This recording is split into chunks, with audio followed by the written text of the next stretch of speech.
ഓം നമോ ഭഗവതേ സായിശ്വരായ. ശ്രീ സത്യസായി ഭാഗവതം. ചൊവ്വയിലേക്ക് ഒരു യാത്ര. 1945. രണ്ടാം ലോക മഹായുദ്ധം അവസാനിച്ചിട്ടില്ല. ബാങ്കോക്കിലെ ഒരു ഗൃഹത്തിനു മുമ്പിൽ സ്വാമി എത്തി. ഗൃഹനായികയെ വിളിച്ച് കുറച്ച് വിഭൂതി നൽകി. അത് വീട്ടിൽ മുഴുവനും വിതറാൻ പറഞ്ഞിട്ട് അപ്രത്യക്ഷനായി. അവരുടെ ഭാഷയിൽ തന്നെയായിരുന്നു സ്വാമി സംസാരിച്ചത്. തനിക്ക് കിട്ടിയ പൗഡർ വെള്ളമണൽ പോലെ അവർക്ക് തോന്നി. ഏതായാലും അവർ ഭഗവാന്റെ വാക്കുകൾ അവഗണിച്ചില്ല. വീട്ടിൽ മുഴുവനും അത് വിതറി.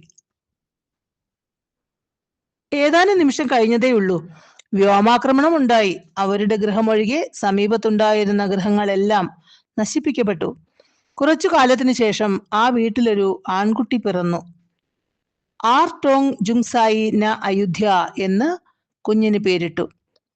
ആർട്ട് ഓങ് സയൻസ് വിദ്യാർത്ഥിയായി. ഇംഗ്ലണ്ടിലെ കേംബ്രിഡ്ജ് സർവകലാശാലയിൽ നിന്ന് ഡോക്ടറേറ്റ് എടുത്തു. അദ്ദേഹം ഉന്നതിയിലേക്ക് വളർന്നു. ഒടുവിൽ തായ്ലൻഡ് സ്പേസ് റിസർച്ച് സെന്ററിന്റെ ഡയറക്ടറായി. ശാസ്ത്രജ്ഞനെ ആവശ്യപ്പെട്ടുകൊണ്ട് 1983 നാസ ഒരു പരസ്യം പ്രസിദ്ധീകരിച്ചു. മനുഷ്യനില്ലാതെ ചൊവ്വഗ്രഹത്തിലേക്ക് ഒരു ബഹിരാകാശ വാഹനം അയക്കുന്നതുമായി ബന്ധപ്പെട്ട പദ്ധതിക്ക് വേണ്ടിയായിരുന്നു പരസ്യം. ആർട്ടോങ് അപേക്ഷിച്ചു. ജോലിയും കിട്ടി. ചൊവ്വാഗ്രഹത്തിൽ എല്ലാ തടസ്സങ്ങളെയും ഒഴിവാക്കി ബഹിരാകാശ വാഹനം സുരക്ഷിതമായി ഇറക്കുക, ഗ്രഹോപരിതലത്തിലുള്ള വസ്തുക്കൾ ശേഖരിച്ച് ഗവേഷണത്തിനായി നാസയിൽ എത്തിക്കുക, ഇതാണ് പദ്ധതി. അതിനാവശ്യമുള്ള ഉപകരണം രൂപകൽപ്പന ചെയ്യാനുള്ള ഉത്തരവാദിത്വം ആർട്ട് ഓങ്ങിനായിരുന്നു. പരീക്ഷണശാലയിൽ ചൊവ്വാഗ്രഹത്തിന്റെ അതേ സ്വഭാവത്തോടു കൂടിയ അന്തരീക്ഷം നിർമ്മിച്ചു. ഒപ്പം റോക്കറ്റിന്റെയും ഗ്രഹോപരിതലത്തിൽ ഇറങ്ങാനുള്ള യന്ത്രഭാഗത്തിന്റെ മാതൃകയും. ഗവേഷണത്തിനുള്ള എല്ലാ സൗകര്യങ്ങളും ഏർപ്പാട് ചെയ്തിരുന്നു. ഏതാനും മാസങ്ങൾക്കുള്ളിൽ റോക്കറ്റ് നിർമ്മിക്കാൻ കഴിഞ്ഞു.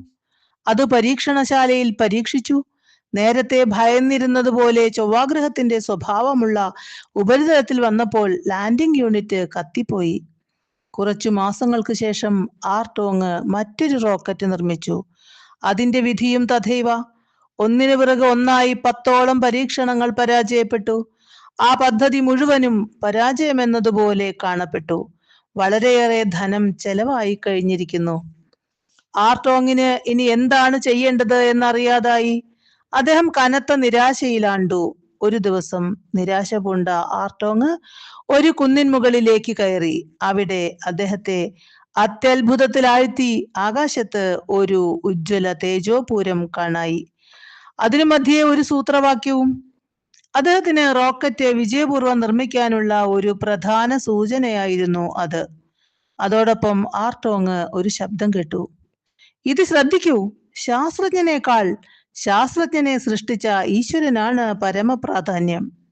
ആർട്ടോങ് വീണ്ടും പ്രവർത്തനം തുടങ്ങി. 11ാമത്തെ റോക്കറ്റ് നിർമ്മിച്ചു. നാടകീയമായി തനിക്ക് വെളിപ്പെട്ട സൂത്രവാക്യം ഉപയോഗിച്ച് അത് പരീക്ഷണശാലയിലെ പ്രശ്നങ്ങളെയെല്ലാം ഒരു തടസ്സവും കൂടാതെ മറികടന്നു. പിന്നീട് യഥാർത്ഥ വലിപ്പത്തിൽ റോക്കറ്റ് നിർമ്മിച്ചു. അതിന് വൈക്കിംഗ് എന്ന് പേരിട്ടു. ആ റോക്കറ്റ് യഥാകാലം വിക്ഷേപിച്ചു. വൈക്കിംഗ് ചൊവ്വാഗ്രഹോപരിതലത്തിൽ നിന്ന് വിജയകരമായി സാമ്പിളുകൾ ശേഖരിച്ചു കൊണ്ടുവന്നു. 1984 അമേരിക്ക ആർട്ടോങ് ജുംസായിയെ വിശിഷ്ട ശാസ്ത്രജ്ഞനായി ആദരിച്ചു. പുരസ്കാരവും നൽകി. താമസിയാതെ അദ്ദേഹം ഈശ്വരാന്വേഷണത്തിൽ നിരതനായി. അമ്മയോടൊപ്പം അദ്ദേഹം ഇന്ത്യയിലെത്തി. ന്യൂഡൽഹിയിലെ സുഹൃത്തുക്കളുടെ നിർദ്ദേശപ്രകാരം വൈറ്റ് ഫീൽഡിൽ വന്നു ചേർന്നു. സ്വാമി അമ്മയ്ക്കും മകനും ഇന്റർവ്യൂ നൽകി. രണ്ടാം ലോക മഹായുദ്ധ സമയത്ത് താൻ അവരുടെ ഗൃഹത്തിൽ ചെന്നതും വിഭൂതി നൽകിയതും സ്വാമി അവരെ ഓർമ്മിപ്പിച്ചു. ആ വിഭൂതി വെളുത്ത മണലാണെന്ന് അവർ ചിന്തിച്ചതും കൂടി സ്വാമി പരാമർശിച്ചു. അവതാര ദൗത്യം നിറവേറ്റുന്നതിനായി തന്നോടൊപ്പം നിശ്ചയിക്കപ്പെട്ടിട്ടുള്ള വ്യക്തികളെ ഓരോ ജന്മത്തിലൂടെയും താൻ എങ്ങനെയാണ് ഒരുക്കിയെടുത്തു കൊണ്ടുവരുന്നതെന്ന് സ്വാമി ആർട്ടോങ്ങിനോട് വിശദീകരിച്ചു. ഒടുവിൽ സ്വാമി ആർട്ടോങ്ങിനോട് ചോദിച്ചു, അമേരിക്കയിൽ വെച്ച് കുന്നിൻ മുകളിൽ കയറി നിരാശനായിരിക്കുമ്പോൾ നിനക്ക് ആവശ്യമായ സൂത്രവാക്യം നൽകിയത് ആര്? സ്വാമിയുടെ ശബ്ദത്തിൽ നിന്ന് തനിക്ക് ആ പ്രധാനപ്പെട്ട സൂത്രവാക്യം നൽകിയത് തീർച്ചയായും സ്വാമി തന്നെയെന്ന് ആർട്ടോങ് തിരിച്ചറിഞ്ഞു. അദ്ദേഹം സ്വാമിയുടെ തൃപ്പാദത്തിൽ വീണു. സ്വാമി അവതാരമാണെന്ന് മനസ്സിലായെന്നും പറഞ്ഞു. മാത്രമല്ല, തന്നെ ഉപകരണമാക്കി ഉപയോഗിക്കണമെന്നും പ്രാർത്ഥിച്ചു. 12 പാശ്ചാത്യ രാജ്യങ്ങളിൽ സത്യസായി സംഘടനയുടെ ജോലി ചെയ്യാൻ ഭഗവാൻ ആർട്ടോങ്ങിനോട് നിർദ്ദേശിച്ചു.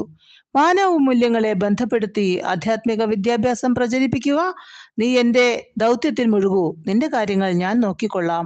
ഭഗവാൻ ഉറപ്പു നൽകി. ഈ ഉറപ്പ് നമുക്കും കൂടി ഉള്ളതാണ്. സായി സേവയിൽ മുഴുകൂ, സായി കൃപാവലയത്തിൽ സുരക്ഷിതമായിരിക്കൂ. ഓം തത് സത്ത്.